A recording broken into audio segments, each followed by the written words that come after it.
women's prison podcast where we are live on the rec yard every Wednesday night. Well, Again. Right. You're going to do it again? You can do it again. Yeah, I almost did it flawlessly. Hey, everybody. How are y'all? It is Wednesday on the rec yard. We're so happy to have you guys with us. I am Marci Marie. I'm Toonche. Good job. I almost Got was going to introduce you because you slowed down like you didn't remember how it goes. Honey, because right now I'm just so impressed with the new music to the opening. I'm very pleased right now. So You love the new music. I love the new music. I added a drum piece to my dad's little tune, and yeah, I like it too. It's jazzier, right? It's more on we're getting there. We're more on point to what happens on this rec yard. So yes. So we have a lot to talk about on the rec yard tonight. We are talking about high profile cases and I am also live on TikTok right at the moment, and I just got flagged for a harassment. And I don't even know what. I can't imagine what has happened. What happened? Was there? I can't. There's nothing that we said that was even close to harassing. No, but this topic might not make it over there. So we might turn that off if it gets too spicy, because we have some pretty high profile, mean charges and cases that we're going to be talking about. And basically, we're just going to say how Toonche and I feel like those folks would do in a Texas prison.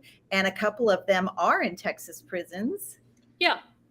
And a disclaimer, I know that sometimes it can feel weird, true crime or high profile cases, I think that sometimes when people talk about those things, those cases, it can feel icky or weird. But I want to preface with this.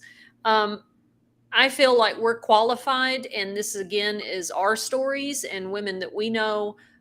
So I feel like, these are our stories to analyze and look over. It's much different when you've got some girl that is in her apartment doing a makeup tutorial that has nothing to do with the criminal justice system, and she's given her opinions and thoughts on these cases. So I just want to say to head that off, that I believe that we are qualified to be able to discuss these things.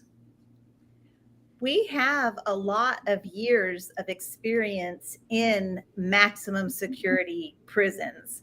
So we have a pretty good handle on how certain charges are treated and housed and all of that. So yeah, in a very unexploitive way. Right. Right. Because it opens up the conversation, not just to, these specific ladies going to prison, but how do we handle crime? How do we deal? Like it opens up the conversation in a broader way to talk about mental health in the justice system. So yes, Ms. Keene, she's also qualified to discuss some of this stuff.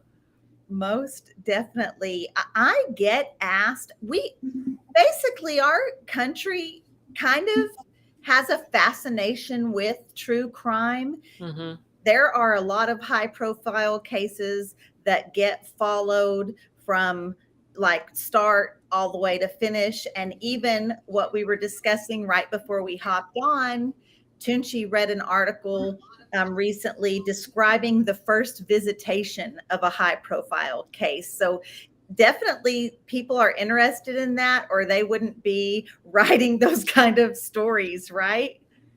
Yeah, I agree with you. And it is, I think the fascination with true crime is even us. Like I watch true crime all the time, and people find that odd. They're like, I would have never thought that you watch stuff like that. And it's because, well, there is this, this feeling or this sense when you're locked up that like, I'm not normal, like this is abnormal, that people think or do these things. And it's much more, it's the human condition, right? So there's something about it that makes me feel not so alone. And then also just really knowing that we know some of these high profile cases and looking at media or social media and being like, that is not true at all. Like that is not, this is where, we can look at and say, this is for sensationalism, or this is to exploit somebody's trauma. I always was fascinated with reading true crime books. It fascinated me to read about people that I was incarcerated with, in an open way where they would know I was reading their story and they could be like, yes, I was out of there. I had completely lost my mind for that time and this happened.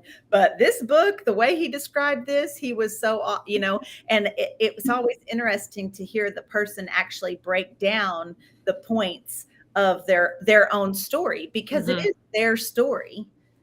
Yeah. And I know that you were from a smaller county, and I as well. And so when you have what is a sensational or a bigger offense in these little counties, I mean, it's kind of like a mini version of that.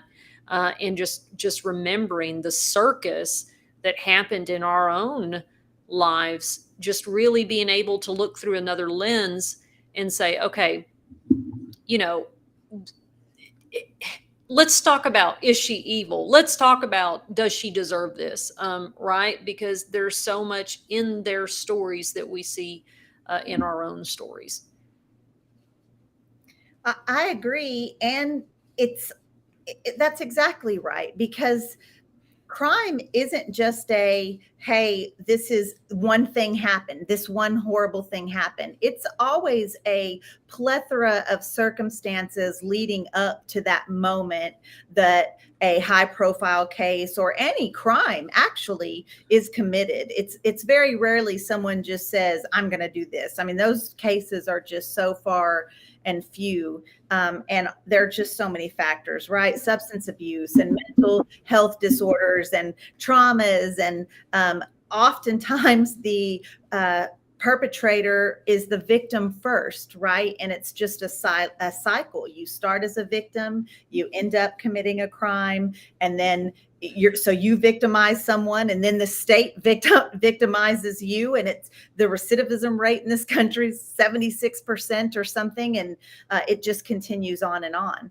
So, and I like what Nadia says here. She was talking about she loves true crime, not for the violence, but she's always intrigued by why they do what they do, and also in a way to remember the victims. Mm-hmm.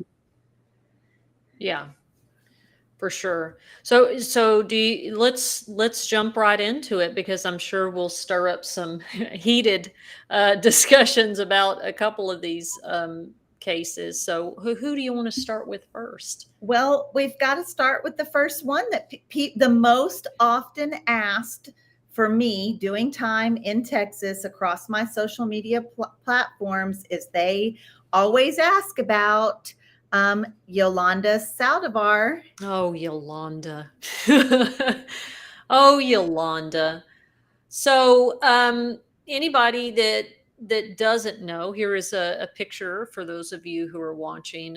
There is Selena, and Yolanda is in the white. So I can't imagine people not knowing the story of Selena, but she was a up and coming sensation Tejano singer that was breaking into the English singing scene. And Yolanda was her fan club president. Well, they were very close, almost, I think in the past it was, like Yolanda was obsessed with her, but I think that she was just a super clingy, needy friend.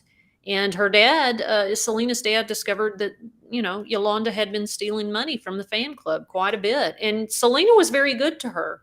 So it was very painful for her to go confront her. And she did at a motel. I believe it was in Galveston. It might have been Corpus Christi. No, it was Corpus Christi, I think. And so Yolanda, as Selena was storming out after she confronted her, and Yolanda told her a bunch of lies. She was storming out, and Yolanda pulled a gun out and shot her in the back. And Selena was taken to a hospital where she later died. And Yolanda cornered herself in her truck, and there was a standoff, and she threatened to kill herself, and eventually surrendered to the police, and now has a life sentence. She is at the Mountain View unit. The last I checked, she was there when I was at Mountain View. They were kept in protective custody, which is a dorm that's separated from the rest of the unit. Like, those ladies that are in protective custody can only be around each other. And that's even limited. So they used to not be able to leave their dorm at all. And this was back in the day, Marci, before tablets, and they had their own little TVs in their cells. So we used to get really pissed off at the girls that were in protective custody, but they were very isolated. And it's only over the last couple of years that, on the weekends when there was no other movement, they would take them to the library where Yolanda would mess up my shelves in the library and not put books back. She used to really piss me off with that. But and you know how it is when they come walking through the unit to go to medical, everybody has to turn around and face the wall. They're in protective custody because why, Marci? What is protective custody? Tell everybody what that is. Well, protective custody for her because of her charge was against such a loved celebrity. Selena had a fan base that I'm just going to put this out here, Toonch, but it is comparable to like a Taylor Swift type passion. Mm-hmm. People have that same kind of people that are passionate about Taylor. They're passionate about they were passionate about Selena. So that led the state to put her in protective custody so that other incarcerated people couldn't get to her. She had threats to be attacked, threats to be unalived. There was a lot of rumors when all of that happened that even like mafia type people were out for her. And so there was a fear. But Yolanda came out of protective custody for a short time. Mm-hmm. And when I started my time, she was actually on the unit that I was at. And within like a 2-week time frame of me arriving at Lane Murray, she was going back to protective custody. She had put a request in she felt safe and she wanted to be in population because, guys, protective custody, it's a lot like, it's the whole, it's SEG, ADSEG, solitary confinement, however you want to word it. You're in a single man cell by yourself. And like Toonche said, back then they didn't come out for anything. And so that's a lot on your mental and emotional state, right? So she requested that. And then I can't say from firsthand knowledge. I can only say what the girls on the unit said, which was she got into a romantic relationship while she was in general population. There was a breakup that ended badly, and she requested to go back into protective custody. And they allowed her to. I always felt like, if there was one woman that might have gotten seriously hurt, right, that really needed protective custody, it is Yolanda. The other women, maybe not, maybe one or two other, but Yolanda, I always felt that way, just because, like you said, people are so passionate about Selena, and Yolanda doesn't take full responsibility for her offense. She doesn't. She acknowledges that she's the one that shot Selena, but she says it's not my fault she died. Her family is of a religious background that she needed a blood transfusion, and they don't believe that in their religion, so that's why she died. Well, okay, but Yolanda, honey, she was bleeding for a reason, right? Like, and I always felt, I don't know, that just really always rubbed me the wrong way, that it's like, the level of accountability with stuff. And I've said before, I know that can be hard when you realize the harm that you've created, but it just, yeah, yeah. And hey, you want some little gossip? I can tell. Yeah. Give it to me, Toonch. Give it to us.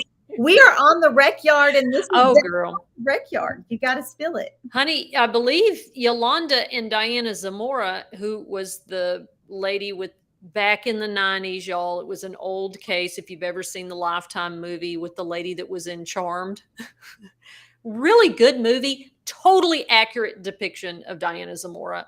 It was a case in the 90s in Texas of some The teenagers. cadet. Yes. The cadet. Yeah. Yeah, I remember. And that, yeah, I've seen that movie. Honey, she is just like that. In that movie, the way that Holly portrayed her, that is her personality. And her and Yolanda were very, very close for a long time because she too was in protective custody for many years. And then they finally put her in population against her wishes. She wanted to stay there. But anyway, that was always some question about the, how close they were and what that meant. But she's just a little old lady now when you see her. She's just this very tiny little old lady. Do you know how old Yolanda is? Ashley's asking, do we know how old? Well, she's gotten to be in her late 60s, right? I mean, because she was 30 or 40 when that happened. And God, that's been almost 30 years ago. So she's a little, what would we call a abuelita? She was a little tiny older lady. Not a dangerous, crazy, big thug. She's just a little older lady. I get asked about her so often that where she was housed in protective custody at one point was the same area. Is it the same building as death row and the crisis management center? No, it's actually in another building. Actually, the dorm where death row used to be, which is now non-contact visitation. So half of it is visitation, and then the other half of it, and they have their own little rec yard that's you can't see. But the girls that did maintenance and that cleaned over there, they would see them or talk to them every once in a while. Oh, look, Shaquille's coming in hot with the details. 62. Shaquille Oatmeal says Yolanda is 62 at the Mountain View unit. She looked it up for us. Annie looked it up also. So you were right. 60s. You said it, Toonch. I wanted her to stop messing up that library on the weekends when I would make everything clean and immaculate for the week. And she would just leave books all over the table. Toonchi, that was the worst. Such a Cadillac job working in the air-conditioned library while I was out dying on the host squad. Honey, I was on the host squad too when I was younger. Okay. Let me make it. Okay. Fair enough. My daughter's cat is like aggressively attended to, and aggressively. Yeah. And this is Psycho, and Psycho, I'm petting her, and his hair is flying up into my lip gloss. So if you see me like pulling it out of my lips, that's what's going on with me, guys. It's not that easy. This is kind of a difficult situation. You got a lot going on. You got the computer going, you got the phone going, you got the cat being aggressively. I see it. He's doing a lot of head bumping, and he's not letting me stop. So doing right now. I get it. This is my grand cat, my daughter's cat. So, well, should we go to the other Texas because it's an older case? Yeah. And I can't believe I didn't think about the cadet. I can't believe I didn't think about her when I was trying to remember what high profile cases in Texas, but immediately I did think about this one. Amber Guyger.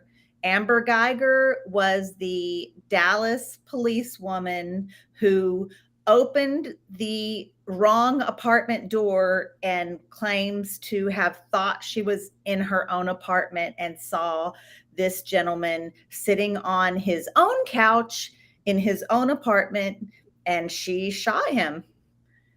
It was a horrible case. I was incarcerated when this happened. Yeah. And this case upset my family so much because Amber got a 10-year sentence for taking this man's life in his own apartment. And there I was sitting on a 20-year sentence for a financial crime. And so my family, they were upset on so many levels, right? They were upset because they felt like there was definitely race played into a factor. It's very apparent that Amber, not only is she a police officer, but here she is a white police officer. And then her victim is a Black male. And so all of those factored into what I believe the reason she got a very low sentence. I wanted to make sure and put her mugshot up there. Yeah. So where is she? She's in protective custody. Yes. Yeah. And it's hard because it's like, I don't know if Amber needs to be in protective custody. I understand why, but I think it goes back to the nature of when we've talked about like the difference between men and women's prisons is that, we interacted in general population with a lot of infamous cases, right? A lot of like stuff. Whoa, like, wow, like stuff that people really, have hard feelings about. And for the most part, your offense, it stays with you, but it kind of starts to drift to the back. And we're just kind of all, we're all the same when we were talking about people who have sex offenses. I mean, sometimes they got harassed. I'm not saying people didn't bully them, but the way that it happens on the men's facilities, like eventually people would just, even maybe with Yolanda, they would eventually, I don't know about Yolanda, but, I think it's a precaution that, she may or may not need. Yeah, I don't think it's so much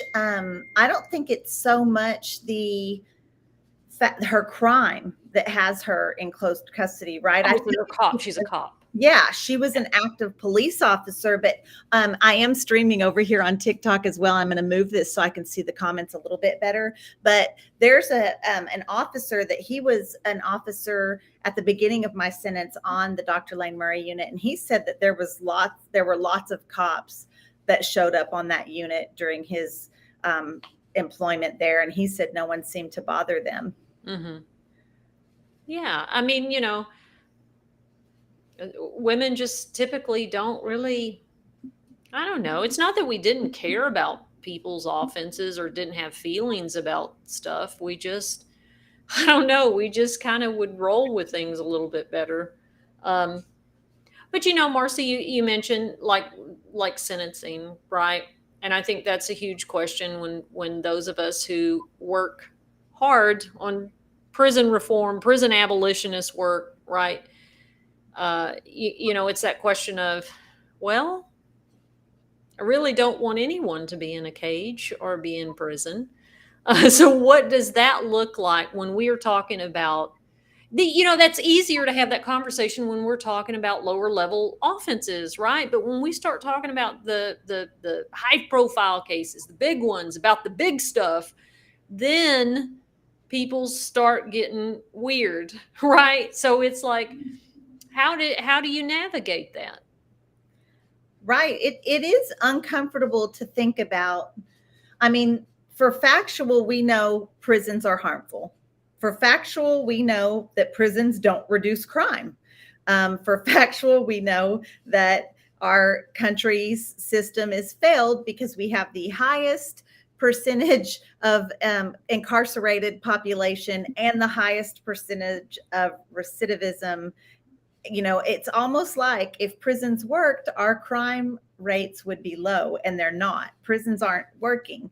So you're right. It gets a little uncomfortable to say we need a whole different system when we hear about some of these very, I mean, vicious. I hate to use that word, but the act was sometimes vicious, you know, and so it does make a difference, especially when we're talking about child crimes and crimes against children. Right. Yeah. You know, or the elderly, or hate crimes. You know, it's an uncomfortable discussion to have, right? Like, and I see in the comments here, Rayanne was saying that is someone who was living when the Manson murders happened. No, she doesn't think that Leslie Van Horten should get out. And I don't know if Leslie's passed. One of the Manson girls died in prison, but you know, and it's like, Marci, I don't want anyone to be in a cage. You know what I mean? Like, how do we envision justice that doesn't rely on a carceral setting? Right. And then when you start talking about that, people get real pissy and angry that, oh, they're going to be, and I think we'll get into this as we start talking about Elizabeth Holmes. Oh, it's a country club, and well, they have this, and it just makes them angry. You know what I mean? And I don't, it's hard to keep the line without people, you know, kind of turning on you and getting really angry when you start talking about, well, I don't really want any of them to be in prison. Well, we know that they're not getting any kind of recovery or rehabilitation. And the fact of the matter is, even a lot of those profile cases do come back to our communities at some point. I mean, there's a lot that don't have life sentences with no parole, right? I mean, that's the fact of the matter. So what kind of person do we want to have coming back to our community? One that's been locked in a cage and even sometimes solitary confinement for years and years. You know, and already my TikTok community over here, we're already getting it. You know, a cage is exactly where Yolanda belongs, and I'm getting some feedback over there. And yeah, right. it's a tricky, right? Well, I mean, we hear it too when we go to, you know, to do advocacy work at the state legislature, and we start talking about, you know, reforms and release and compassionate release and all this stuff. And victims certainly have a voice. And that's what it is. It's almost in complete opposition to some of the things that we're talking about in terms of change and rehabilitation. So Ms. Keene says, you know, Toon, there are some that need to be in prison for the rest of their lives and some that should not even be in there. The justice system is just really screwed up. And I agree with that last statement. The justice system is really screwed up, because what is justice? Is justice Amber Geis getting 10 years and for blatantly killing somebody in their own home? Or is justice Marci getting 20 years for a nonviolent financial crime? Or is it justice that the state continues to victimize victims and people that have committed offenses, right? I don't know if I know that I don't agree that any human being deserves to be in prison for the rest of their life. And I get a lot of slack for that. I do. I really do. Because when you start talking about I watched a documentary on Jared from Subway and was horrified. And it's like, you know, when us as women who talk about prison abolitionist work, well, our tone kind of changed when we start talking about women that have been sexually assaulted by men. And then suddenly it's put him at the stake and do all this vengeful, you know, stuff. And it's just like, if I'm going to stand by this, then I'm going to stand by it for everybody, because there has to be a better way to administer justice without relying on a carceral system. And this is just a note from Chanel from Peaches, someone that I was incarcerated with. And Peaches, I think she did 17 years, if I'm remembering correctly. And she says, as someone who's been incarcerated herself, she definitely knows the harm that the prison system can inflict on an individual. She says she still has feelings about certain crimes needing to be incarcerated. Well, it goes back to that what I just said, and I believe Representative Tallarico said this session when we were trying to get them to close the youth prisons and envision a different system, a different way of handling this. And so we can have safe, secure settings that are not carceral, right? That don't rely on punishment and cages and all the things that we associate with prison as a society. Surely we can be creative, compassionate, and really serious about crime without relying on this horrible system that tears everybody apart, including the people that work there. So I can see that, Marci, like certain offenses, you need to be somewhere contained or in a safe setting. But when I say that, I don't mean a prison, and I don't mean a luxury hotel. You're thinking somewhere more rehabilitative, and this is the other thing. We have to remember these folks that are committing these major offenses that people are kind of in debate on where they belong and how to serve justice with that. There is for 100% certain mental health issues going on. I mean, Absolutely.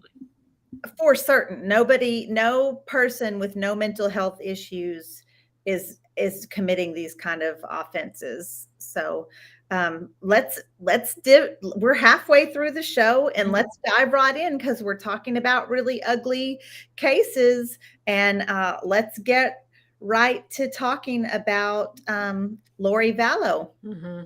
And that's a really high profile case right now. And it's a pretty horrendous offense. Lori Vallow, definitely mental health issues played into her crime. And she took the lives of her children in a pretty horrific way. Yeah. So, there's a good documentary on, I think it's Netflix. I think that's where I watched it. And it just kind of breaks down the journey of Lori and evidence of some mental health stuff from the jump, right? And then getting lost in a religious fever that exasperated that mental illness, and then being in that what are they like a shared fantasy delusion with another person. And it kind of reminds me, I don't know if anybody's ever seen this. As an older movie. It had Ashley Judd in it. It was called Bug, and it was once a play, but it was a movie years ago. And it's this very normal woman who was vulnerable, right? She hooks up with this guy that stops by, that he seems like he's just vulnerable and scared, and he's on the run from someone. And slowly over the movie, he convinces her that there are bugs living in their skin, in the room, and she completely loses her mind. And so the power of suggestion intertwined with mental illness and living in delusion, that is what is at play here. And I have a hard time when people attribute all of this stuff to evilness, because I've had that done to me, Marci, when I was a kid. And here's the scary part. You can't blame it on an outside force. It's us. It's us. It is the mental health inside of us that is decaying and falling apart when these things happen. So I was incarcerated with a lady that took her child's life when he was 2, and she believed that God told her to. She um, was kind of a sad spirited, I want to say little lady. That sounds so degrading, but when I mean little lady, I mean little in all aspects. She had a little personality. She had a little, I mean, just a meekness about her. She seemed very fragile, and she, I just, I just don't believe she did this kind of attack.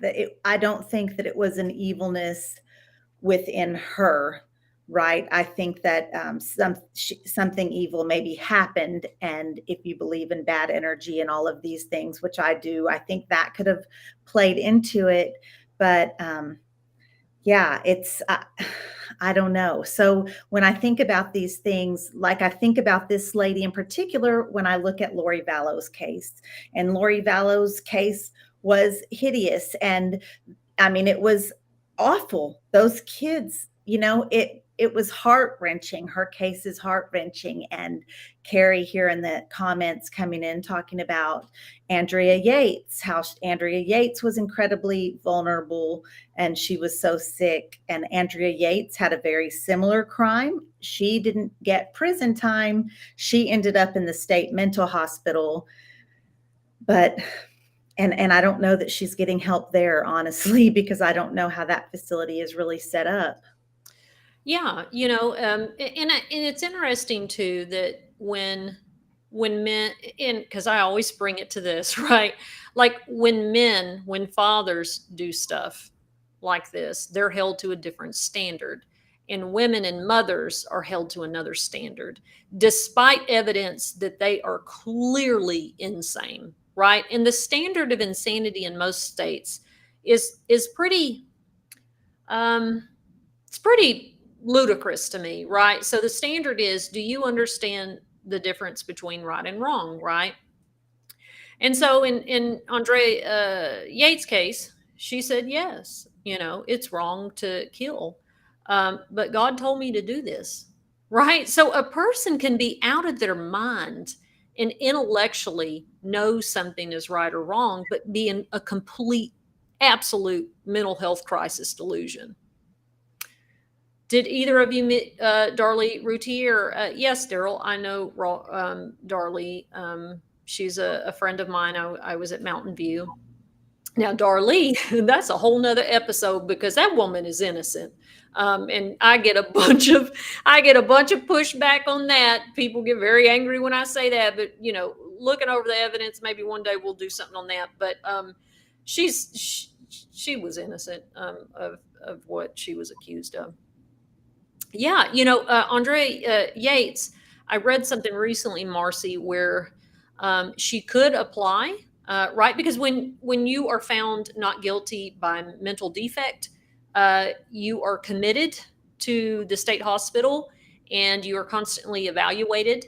And I mean, you could walk out in 2 years. There is no time, right? But you could be there the rest of your life too, right?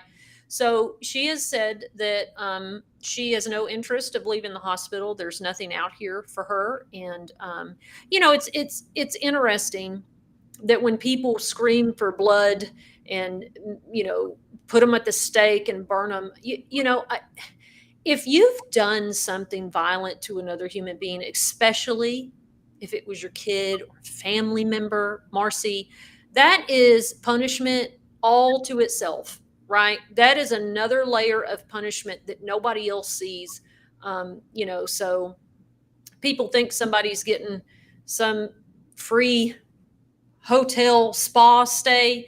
Even if they were, you don't understand the terror in your own mind after you realize. Can you imagine, as Andrea has come to terms with killing 5 of her kids in a psychosis? Because you guys, postpartum psychosis, it's not just baby blues, it is psychosis. Like when you had a hamster and it ate 2 of their babies, that is postpartum psychosis, and that is real.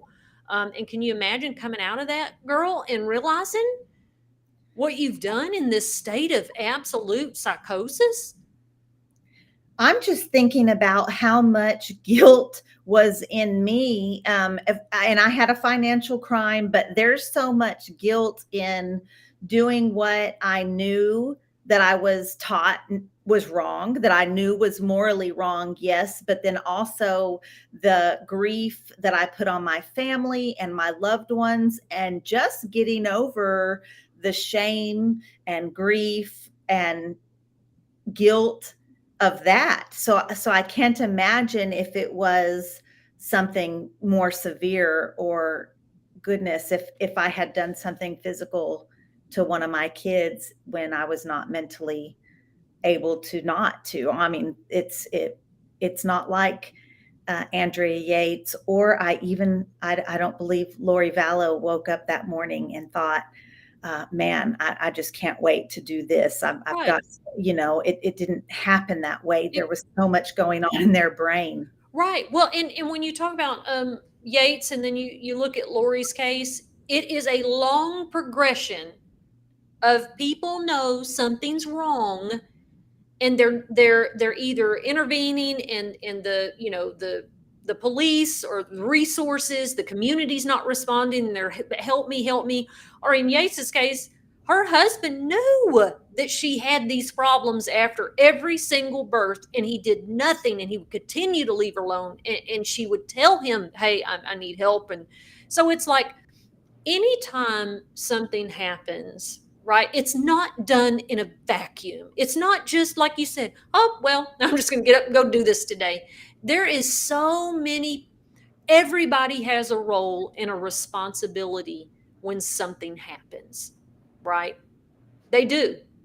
You look at all the different, what we say is off ramps. So as that person is going down that road, that journey, and that highway, there are all these off ramps for mental health services or someone else to intervene, or this to not have happened, and they all just got missed. And Lori believed that her children were zombies. She's not just saying that, and she still believes it. Like, this isn't just a defense, like, I'll say that I'll play crazy. She is crazy. And I know we shouldn't use that word because it has a stigma to it, but the woman thought her kids were zombies, and she was setting their souls free. I mean, I don't know how you take someone like that, and watching people go to trials with signs of burn, and I'm thinking, what the hell are y'all doing there? I'm sorry. I watched something the other night and saw people all gathered. I think it was the Menendez trial, looking at that again, which is a whole nother episode, and seeing how that was tainted back in the 90s, and just watching people stand outside. I hope they burn and die. And it's like, what is wrong with you? Well, and it's so interesting that our response to violence or a violent act is then to act violent. Like, that's, and I don't know if that's just something that's been ingrained in us, or is it a natural human response? But the point is that people like Lori, like Andrea Yates, and again, I'm in no way defending their actions, but just trying to express the circumstances around everything that happened, right? And there was mental health, and there was delusion, and psychosis, all of these things. But then, as a reaction, that's a very calculated pitchfork type reaction, and that is a person that is in their right mind, right, making a decision right. to act violently. And can I throw this in here, because I'm live streaming on my TikTok as well tonight. I just wanted to let people in that community know that we have this podcast. It's called On the Recyard Women's Prison Podcast. And one of my good friends, John Romano, is on my TikTok right now, fielding questions for me in the comments. And he's someone that had a very high profile case. And he went to prison as a youth. He was a child when he committed his crime. And he's just kind of the perfect example of someone that committed their crime under severe mental health stress. Right. And then came out of that, was able to get out of prison and get help that he needs and get counseling and therapy and medication, and has completely turned his life around.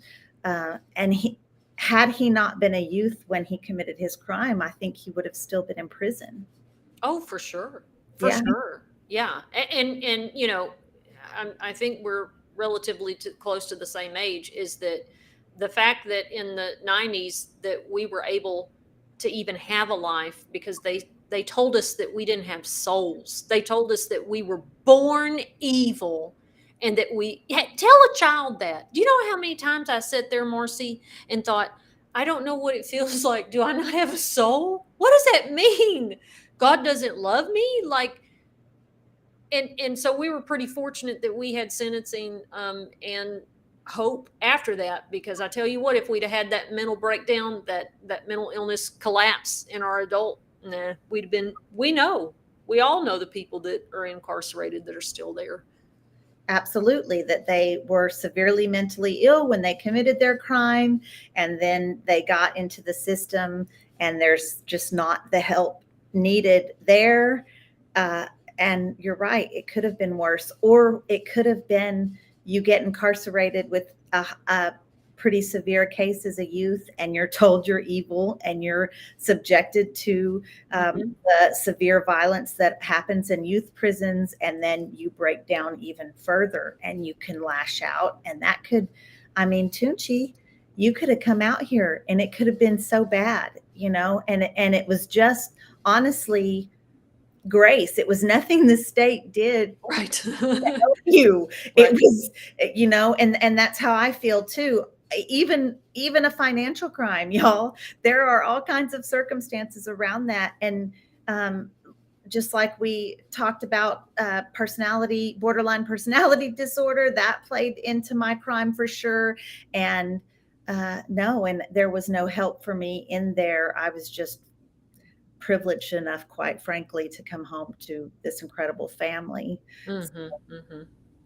Yeah. Goodness. Let's talk about let's just talk about this last one I have is right here, another financial crime, Elizabeth Holmes.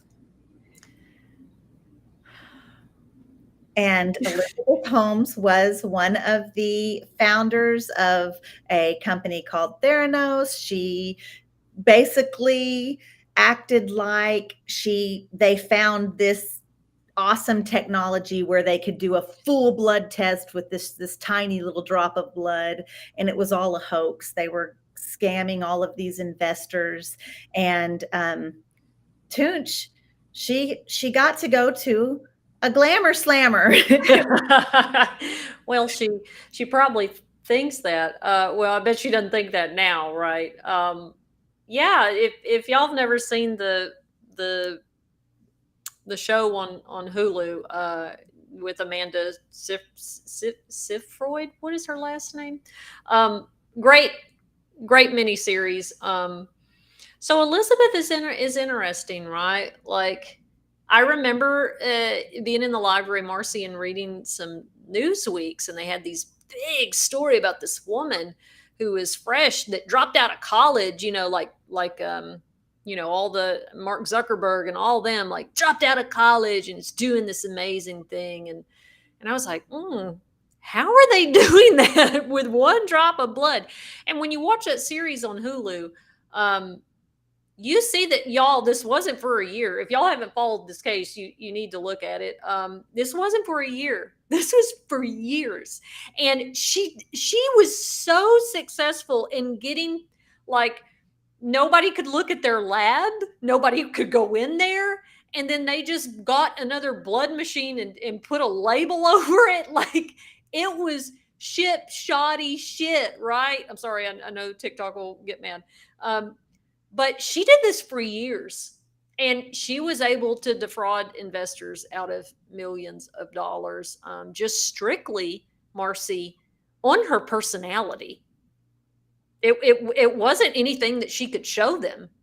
And she gaslit everybody that worked with her. And there's some interesting things when you watch that series and you look into her history. You see mental illness, and people don't like to say that, but because she's so smart, right? That girl's got narcissistic personality disorder, because you guys, being a narcissist isn't somebody that just thinks highly of themselves. If you look up narcissistic personality disorder, it's on the spectrum with personality disorders like BPD, antisocial, which is a psychopath, a sociopath, right? Those are not real clinical terms. It's called antisocial personality disorder. That is a mental illness. And I know that that pisses people off because they want to associate that with evilness. No conscience, you're evil, you're empty. No, it is considered some of the most serious mental illnesses in the DSM. And I think that that's probably looking at her behavior when she was younger, and the way she was able to manipulate people. And remember, and me and Marci have talked about our mental health. Manipulation is a coping strategy that you learn as somebody with mental health, crisis, illness. But Well, and I couldn't agree more. There is something to having that underlying need to be successful. I mean, honestly, Toonch, the first time I was ever in a mental hospital, I was a teenager, and that was the main thing. Again, because I have privilege. I mean, race, health insurance. My parents had employed, like the privilege that comes with that. Instead of going to juvenile for the way I was acting, which I mean, I took, and I'm live on TikTok, so I can't say the word. I can say a firearm. I mean, I took a firearm. I stole a firearm from my boyfriend's home.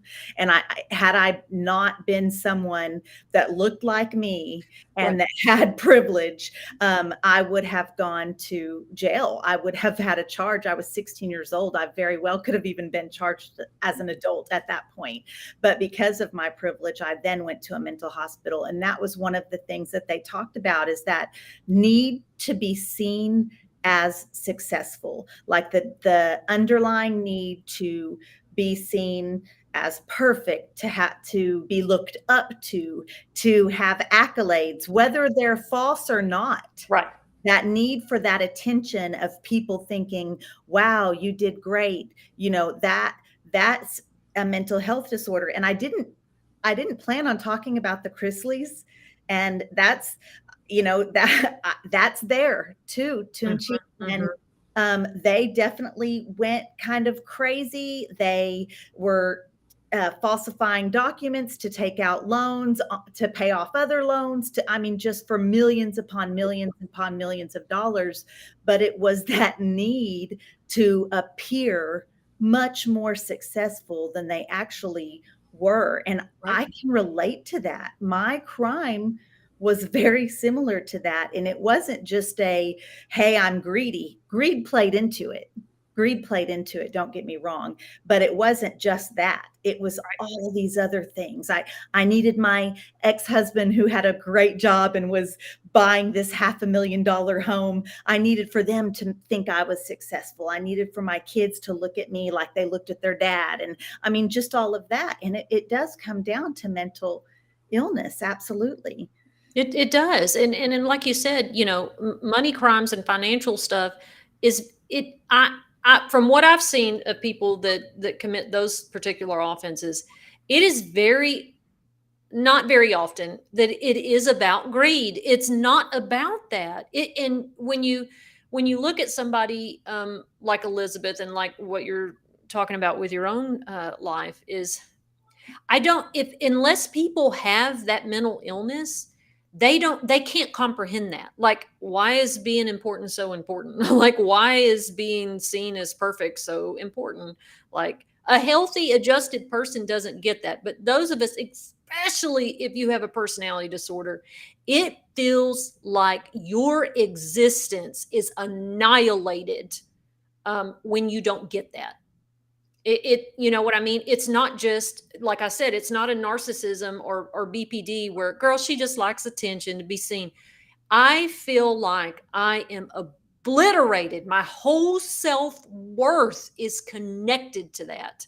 And it's like a self preservation, right? Like, and you get in deep with it like she did, like you did, and it just continues to spiral. And I'll just keep putting off the consequences later. And you see that in her story where she's just living in a, at the end, she just kind of sits up and she's like, well, I don't think she ever thought she was going to go to prison, though, because a person with NPD thinks that they're entitled and grandiose and different and special. But again, it's speaking to something core that is broken, horribly broken.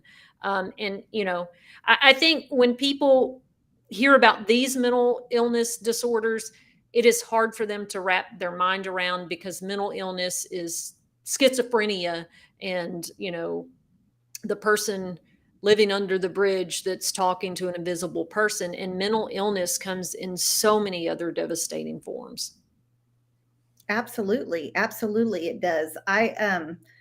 It, and the women that we were incarcerated with suffered from that full spectrum of mental illnesses. We definitely saw women that were seeing people that weren't there. And we also saw women, like me or you, so yeah, that absolutely happened. Toonch, we're on the rec yard and they are going to call rec like in 5 minutes. Okay. I want to just touch very briefly, because a very popular asked question on probably both of our social media platforms is, how do people with sex crimes get treated in a women's prison? And how do they, Toonchi? How a woman that has maybe that kind of crime, even against a child, when they come onto a maximum security unit in Texas, how does that look for her? And after 20 years at my little tiny stint at Lane Murray, but Riverside and Mountain View, Marci, they don't get treated any different. Like I said, sometimes people will be like, say something catty or nasty, or make fun of something, especially if it's in the newspaper, it's brought up on TV again after a bunch of years. But for the most part, women don't harass one another about that kind of stuff. I mean, we might whisper and gossip, but everybody is pretty much treated. It doesn't matter what your offense is. We were all treated. And I saw something on Jesse's TikTok that he was talking about Jared from Subway, and how he had recently been attacked. And I think that happens in men's prisons, but women, we just don't treat each other crazy according to our crimes. I've never experienced that. I'm the same. I have been around very high profile cases that were charges against children. And exactly, someone just said mainly just throwing it in on their face when they get into it. Right. Well, they might say, well, at least I'm not, at least I didn't do this to my kids, or at least I didn't, so that I want to answer this question that we're getting from Facebook right now. Can y'all provide insight on what it's like to come back home when you have a high profile crime? And I don't know that either one of us, I don't know. Are we qualified to answer that? Because that wasn't really.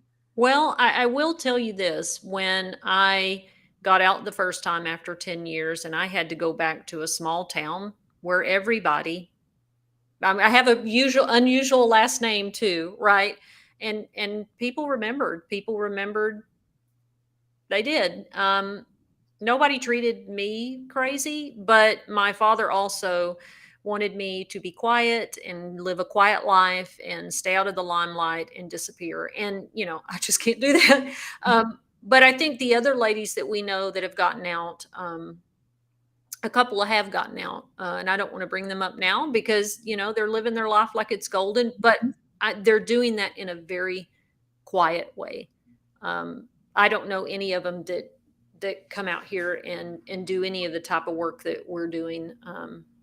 They just quietly go live their lives somewhere else in a different community, much like Candy. Remember Candy in the show drove off and lived somewhere else after her. Good series also on HBO. That was good. It really was interesting. They sometimes change their name. Friends that had high profile cases that did years and years and years in the penitentiary, in their home, on social media, and there might be under a different name on social media, and we know them because of their pictures, but they're just not putting it themselves out there quite publicly like that. And it's most likely right to protect themselves from whatever. I mean, I can only imagine what kind of comments they would get if I think about the comments that we get. So, right? Yeah. So I absolutely, somebody brought up an actual person in the chat earlier, and Susan Smith, and I think she's home. Somebody asked about her. I think she is, and I think she's one of those people that have quietly moved on with her life, you know. And again, it goes to this narrative and how important it is for us to own our narratives and take it back from the media and take it back from politicians and society. What you think when you see high profile cases, I'm going to tell you a whole lot of it in terms of the scandalous parts is not true. It's just not. And that's why me and Marci can look objectively at these ladies and say, you know, let's talk about the underlying issues, because that's what's real. Not she's a scandalous, you know, vixen. And you know, my friend had a big high profile case in Austin, dismembered a body. Okay. And she was working at a strip club when she was going to college because she made good money. And that was the only reason. But baby, they had her plastered out the Southern Baptist stripper killer. And it's like, that is not even how she is. And she was living in terror of an abusive boyfriend when that happened. You know what I mean? So y'all just be wary of the scandalous aspects to this stuff. It's just not absolutely. If it sounds exploitive, it's probably not completely accurate, right? So yeah, definitely that. And we could have really talked to probably a whole nother hour about this and about individual cases that we know, because like you said, we both share a mutual friend that came off of death row. She had a case like that, and she's a wonderful lady. She experienced this trauma that led to an event, and she's doing okay and a good positive member of her community. That's how I should word that. Nadia says Susan Smith is still in prison, but I might be thinking about the wrong person, but I think she's home. But I could have it confused. Okay, guys, we're at our hour. What are we going to talk about next week? We're going to talk about next week, y'all. Yeah, I don't remember what the other ideas were. Honey, I think we already talked about it during this conversation, which is, you know, how we already talked about it. So we're open if, you know, because we'll get on here and just talk. Yeah. Because hey, that's a part of Rec 2 was, girl, let me tell you what happened today. And did you see this movie? And, you know, my favorite thing to do when I was younger was this. So that's part of being on the Rec Yard too. So you may get that too if y'all don't give us a topic. Right. And we could just do a Q&A, Toonche. We could take questions from our social media platforms and bring them here. That's true. Yeah, I think that would be fun. I know you've got a plethora for sure. Yes. I'm going to bring the crazy ones and the ones that make me feel uncomfortable and the ones I love those, because we get crazy ones too. I'll do that. So you guys definitely hit both of us up on our social media platforms. I am Marci Marie everywhere you look. Toonche, she is Jennifer Toon. You can Google her name and her platforms come up, or you might be watching her on one of her platforms right now. So hit us up with some questions. You can even ask us right here in this chat. If you are listening on Spotify or I want to tell our people that are listening on podcast, when you open that link, it says leave a voice message. And if you sign up for Spotify platforms, you can leave us voice memos that we can play out loud. So make sure you go and hit that up and leave us some actual voice memos, and we'll play them. If you leave a voicemail on Spotify for us, we will play it live next Wednesday night, 7 p.m. Central Standard Time on the Recyard, or you can watch us on YouTube or where you're watching now, or you can listen wherever you hear your favorite podcasts. And we will see y'all next week. Bye. Tell nobody I was wearing my Taylor Swift shirt if y'all can't see it.